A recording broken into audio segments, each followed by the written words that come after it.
Hello বন্ধুরা, technical PBS live চ্যানেলে আপনাদের সকলকে স্বাগত জানাই। আমি প্রতিনিয়ত আমার চ্যানেলে সরকারি নতুন নতুন আপডেটগুলো নিয়ে আসি, তেমনি আজও আমি আপনাদের জন্য এক বিরাট নতুন আপডেট নিয়ে এসেছি। উচ্চ মাধ্যমিক রেজাল্ট 2024 খাতা রিভিউ কিভাবে করবেন, খাতা রিভিউ এবং স্কুটিনি করার জন্য কত টাকা দিতে হবে, বিস্তারিত জানুন। বিস্তারিত জানতে পুরো ভিডিও দেখবেন। পুরো ভিডিও না দেখলে কিছু বুঝতে পারবেন না, তাই পুরো ভিডিও দেখার অনুরোধ রইল আপনাদের সকলের কাছে। তাই আর দেরি না করে ভিডিওটাকে শুরু করছি। ভিডিওটি ভালো লাগলে লাইক করবেন, কমেন্ট করবেন, বন্ধুদের সঙ্গে শেয়ার করবেন। ধন্যবাদ, পাশে থাকবেন। Result 2024 review. অনেকে রেজাল্ট হাতে পেয়ে দেখছেন নিজেদের মনের মতো নম্বর হয়নি।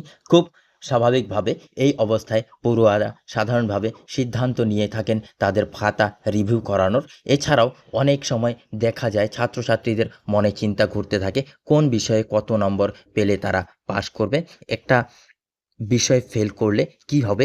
সম্পূর্ণটাই আজকের প্রতিবেদনে খোলাসা করা হবে। উচ্চ মাধ্যমিক শিক্ষা সংসদ থেকে খাতা রিভিউ এবং স্কুটিনি এর আগেই একাধিক নিয়ম জারি করে দিয়েছিল। স্পষ্টভাবে জানিয়ে দেওয়া হয়েছে কিভাবে করতে হবে খাতা রিভিউ এবং স্কুটিনি। শুধু তাই নয়, প্রকাশ্যে জানা হয়েছে খাতা রিভিউ এবং স্কুটিনি করার জন্য কত টাকা লাগবে।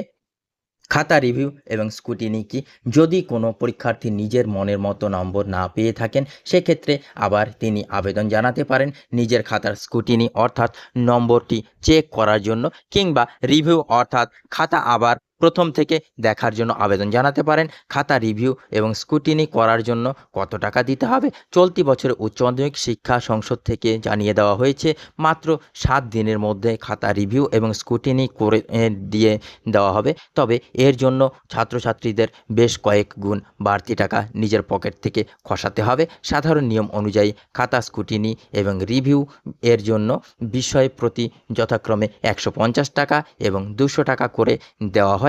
তবে বর্তমানে পরিষেবা তাড়াতাড়ি দেওয়ার জন্য 600 টাকা এবং 800 টাকা ধার্য করা হয়েছে। কেন এইরূপ ব্যবস্থা নেওয়া হয়েছে?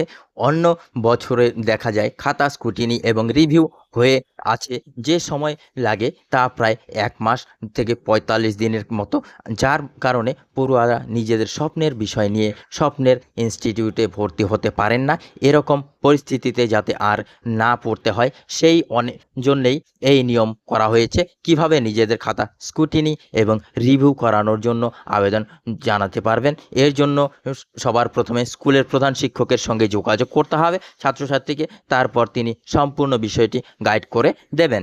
একটি বিষয়ে ফেল করলে কি হবে, প্রত্যেক পরীক্ষার্থীর মনে প্রশ্ন থাকে যদি কোনো ভাবে একটি বিষয়ে ফেল করে যান তাহলে কি হতে পারে। সেক্ষেত্রে জানিয়ে রাখা ভালো, যদি 5th সাবজেক্ট ফেল করে যান তাহলে বেস্ট অফ 4 সাবজেক্ট যদি নম্বর ভালো থাকে তাহলে পরীক্ষার্থীকে কোনো চিন্তা করতে হবে না। কিন্তু যদি একের বিষয়ে 2টি সাবজেক্ট ফেল করে যান সেক্ষেত্রে আকৃত কর্মে বলেই তাকে ঘোষণা করা হবে। বন্ধুরা, এই ছিল আজকের আপডেট। ভিডিও ভালো লাগলে লাইক করবেন, কমেন্ট করবেন, বন্ধুদের সঙ্গে শেয়ার করবেন। ধন্যবাদ, পাশে থাকবেন।